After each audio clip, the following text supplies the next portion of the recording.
March winds had come and gone. April showers were over. May's buds had opened into flower, and the June sun was shining in the pleasant fields when John Dolittle at last got back to his own country.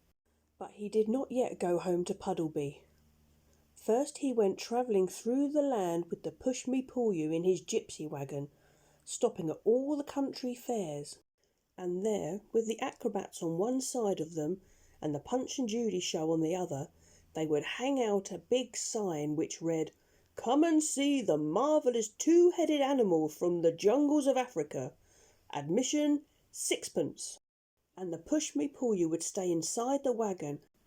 The doctor sat in a chair in front, taking the 6pence and smiling on the people as they went in. And Dab-Dab was kept busy all the time scolding him because he would let the children in for nothing when she wasn't looking.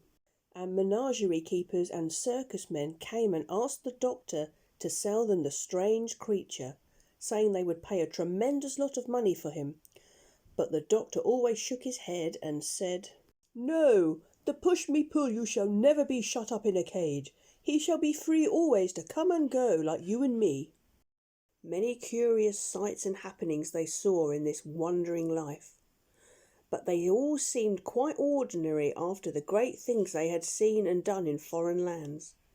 It was very interesting at first, being sort of part of a circus, but after a few weeks they all got dreadfully tired of it, and the doctor and all of them were longing to go home.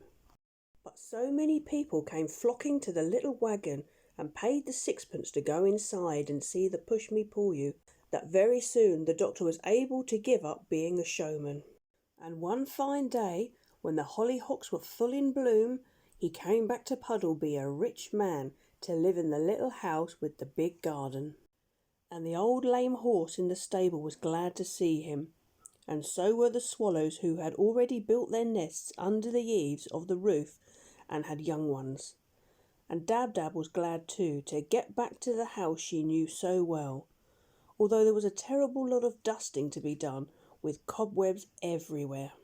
After Jip had gone down and shown his golden collar to the conceited collie next door, he came back and began running around the garden like a crazy thing, looking for bones he had buried long ago and chasing rats out of the tool shed, while Gub-Gub dug up horseradish which had grown 3 feet high in the corner by the garden wall. And the doctor went and saw the sailor who had lent him the boat, and he bought 2 new ships for him and a rubber doll for his baby. And he paid the grocer for the food that he had lent him for the journey to Africa. And he bought another piano and put the white mice back in it, because they said the bureau drawer was draughty. Even when the doctor had filled the old money box on the dresser shelf, he still had a lot of money left, and he had to get 3 more money boxes just as big to put the rest in.